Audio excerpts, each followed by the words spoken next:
આજે હું તમારી સમક્ષ રજૂ કરવા જઈ રહી છું વડોદરાનો ફેમસ એવું એટલે કે ઓરિજિનલ રીતે બનાવવામાં આવે છે. તો આ ઓરિજિનલ રીત તમે જોવા માટે ગીતાની રસોઈને હજી સુધી જો લાઈક શેર સબસ્ક્રાઈબ નથી કર્યું તો મિત્રો કરી લેજો. તો ચાલો બનાવીએ. એના માટે આપણે સેવસળ બનાવવા માટે અહીંયા વટાણા આપણે સફેદ લીધા છે. તો વટાણાને આપણે 2-3 કલાક માટે સારી રીતે પલાળી દીધા છે. વટાણા પણ સારા પલળી ગયા છે. તો હવે આપણે કુકર લઈ લઈશું. કુકરમાં પાણી અંદર 1 ગ્લાસ ઉમેરી અને વટાણા સારી રીતે ધોઈને પાછા ઉમેરી દીધા છે. એની અંદર આપણે મીઠું ઉમેરી દઈશું સ્વાદ અનુસાર અને પછી આપણે કુકર બંધ કરી અને એને 1 વિસલ આવે. પલાળેલા છે એટલે તમારે આપણે એને 1 જ વિસલ કરીશું. અને તમારા કુકર પર ડિપેન્ડ કરતું હોય છે કે તમારે કુકરમાં પ્રેશર કેટલું આવતું હોય છે એના પર હોય છે. પણ અહીંયા હું 1 સીટી કરું છું એટલે મારે વટાણા સારા એવા પોચા એવા થઈ જાય છે ને બફાઈ જાય છે. તો ચાલો હવે આપણે કુકરને ખોલીને ચેક કરી લઈશું. તો મેં 1 વિસલ કરી લીધું છે અને હવે આપણે કુકર ખોલી દઈશું અને જોઈ શકો છો હવા પણ આપણે હવે ઓછી થઈ ગઈ છે ને હવે ખોલી લીધું છે. તો વટાણા હું તમને બતાવું છું. તો ચાલો હું તમને 1 વટાણા લઈને દબાવીને બતાવી જોઉં તમને પ્રેસ કરીને. તો અહીંયા વટાણા પણ સારા એવા આપણા એકદમ સોફ્ટ થઈ ગયા છે. તો આ રીતે વટાણાને થવા જોઈએ. બહુ એકદમ સોફ્ટ નહીં કરી દેવાનું. જે વટાણા હોય છે એ આખા રહેતા હોય છે. તો ચાલો હવે આપણે સેવસળ બનાવવા માટે લીલી ડુંગળી, સેવસળનો મસાલો, લાલ મરચાં, તમાલપત્ર, ચણાનો લોટ અને આ ડુંગળી અને હળદર, ધાણા પાવડર, લાલ મરચું પાવડર, ધાણા, લીલું મરચું, તેલ અને બાફેલા વટાણા અને પાણી. તો ચાલો હવે આપણે આ વટાણાનું સેવસળ તૈયાર કરીએ. તો વડોદરાનું ફેમસ એવું ઓરિજિનલ રીતે હું તમને આજે આ સેવસળ બનાવીને બતાવીશ. તો ચાલો આપણે કેવી રીતે બનાવવું એનો વઘાર પણ કેવો કરવો હું તમને. તો એક કઢાઈ લઈ લઈશું કે કઢાઈ કે તમે મોટું તપેલું હોય કે તમે કંઈ પણ લઈ શકો છો. ને અહીંયા મેં 2 ચમચા જેટલું તેલ લઈ લીધું છે. તેલ ગરમ થાય એટલે એમાં આપણે વઘારમાં તમાલપત્ર અને લાલ મરચાં લઈ લેવાના છે. પછી અંદર જીરું ઉમેરી દઈશું ને થોડી હિંગ લઈ લઈશું આપણે. હવે આપણે ઉમેરી દીધું છે એનો વઘાર થઈ જાય એટલે એમાં અંદર આપણે ઉમેરી દઈશું ચોપ કરેલું લસણ લઈ લીધું છે 1 ચમચી. એનો પણ આપણે વઘાર કરી લઈશું. તો સારી રીતે આ રીતે એનો વઘાર થઈ જાય પછી એમાં આપણે ઝીણી સમારેલી એકદમ ડુંગળી લઈ લઈશું. તો અહીંયા 1 વાટકી જેટલી આપણે ડુંગળી લઈ લીધી છે.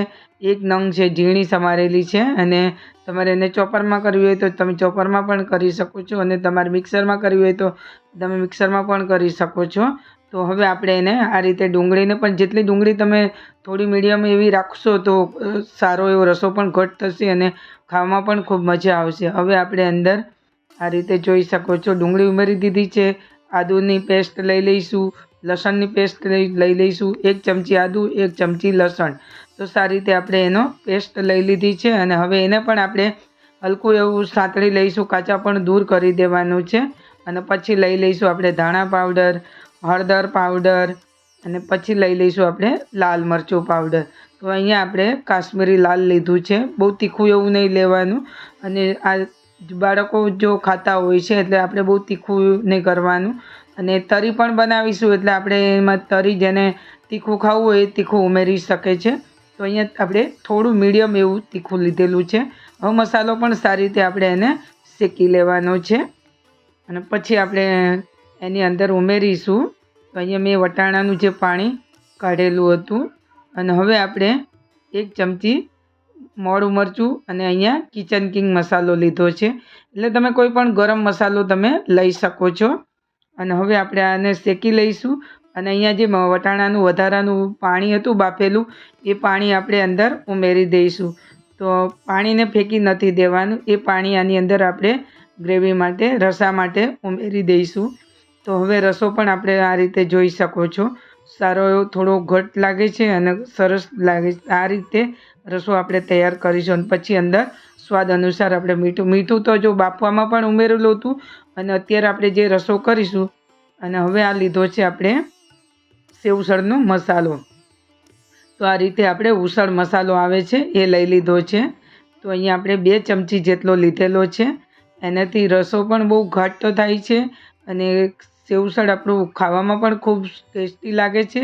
તો અહીંયા અત્યારે મેં સેવસળનો મસાલો ઉમેરેલો છે. તો તમે હોમમેડ મસાલો હોય તો પણ તમે લઈ શકો છો. અને હવે આપણે બાફેલા વટાણા અંદર ઉમેરી દઈશું. તો હવે આપણે એને ચલાવતા રહીશું જ્યાં સુધી થોડું આપણું પાકે. અને રસો કરવા માટે આપણે એમાં પાણી પણ ઉમેરવાનું છે. સેવસળ એકદમ બહુ પાતળું હોય છે એટલે એમાં. અને હવે આપણે આ ચણાનો લોટ લઈ લીધો છે, 1 ચમચી જેટલો ચણાનો લોટ લીધો છે. એમાં આપણે પાણી ઉમેરીને એને પેસ્ટ બનાવી લઈશું, એટલે કે એકદમ સ્મૂથ બનાવી લઈશું, એની અંદર બિલકુલ ગાંઠા ન રહે. અને હવે આ રીતે આપણે પાણી ઉમેરી દઈશું ચણાના લોટનું.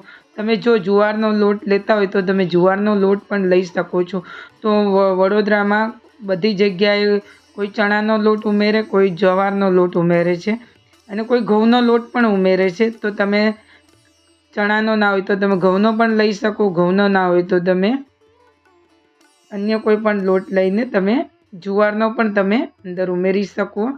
તો હવે આપણે આ રીતે ઘટ એવી ગ્રેવી બનાવી દીધી છે અને જોઈ શકો છો. અને હવે આપણે ફરી પાછું થોડું પાણી ઉમેરીશું. અહીંયા મેં ટોટલ 3 ગ્લાસ પાણી લઈ લીધું છે. અને સેવસળ એકદમ પતલું જ હોય છે અને બહુ ઘટ્ટું એવું હોતું નથી. તો આ રીતે એના વટાણા પણ આખા રહેવા જોઈએ. અને હવે આને ઉકળવા દઈશું આપણે થોડી વાર માટે, એટલે મસાલો પણ સારી રીતે ભળી જાય અને ઉકળી જાય. તો જોઈ શકો છો સેવસળ ખાવામાં પણ ખૂબ ટેસ્ટી લાગે.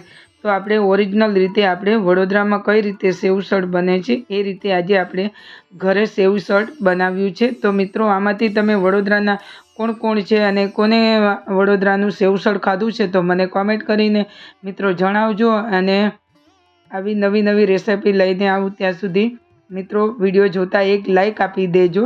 તો હવે આપણે રસાને ઉકળવા દઈશું અને થોડા ધાણા ઉમેરી દઈશું. તો ચાલો, હવે સેવસળ તૈયાર થઈ ગયું છે આપણું.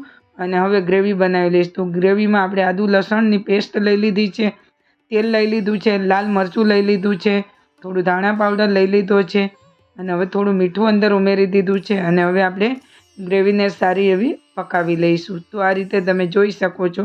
અને હવે આપણે 2 ચમચી જેટલી ડુંગળી લઈ લઈશું, ઝીણી ચોપ કરેલી. તો આ રીતે બનાવવાથી ખૂબ જ ટેસ્ટી લાગે છે. અને આ તરી આ રીતે જ બનાવવામાં આવે છે વડોદરામાં. અને થોડો કિચન કિંગ મસાલો લીધો છે. જો તમારે સેવસળ મસાલો ઉમેરવો હોય તો તમે સેવસળ મસાલો પણ અંદર ઉમેરી શકો છો. તો તૈયાર છે આપણી ગ્રેવી, એટલે કે તરી. તો હવે આપણે એની તરી પણ આ રીતે બનાવી લીધી છે. અને હવે આપણે ઉતારીને એને સર્વિંગ પ્લેટમાં લઈ લઈશું. તો અહીંયા વટાણા આપણે સેવસળ પીરસી દીધું છે, થોડા ધાણા ગાર્નિશ કરી દઈશું. તો સેવ લઈ લીધી છે, લીલી ડુંગળી છે અને સૂકી ડુંગળી છે. અને હવે આપણે તરી પણ લઈ લીધી છે. તો તૈયાર છે આપણા વડોદરાનું ફેમસ એવું સેવસળ. તો મિત્રો બનાવજો. અને તમને મારી રેસિપી પસંદ આવી હોય તો વધુમાં વધુ લાઈક કરજો અને સબસ્ક્રાઈબ કરવાનું. અને મિત્રો, સબસ્ક્રાઈબ કરવું બિલકુલ ફ્રી છે. તો હવે આપણું તૈયાર છે. તો એન્જોય કરો મિત્રો. શિયાળાની ઠંડીમાં ગરમા ગરમ વડોદરાનું ફેમસ એવું સેવસળ.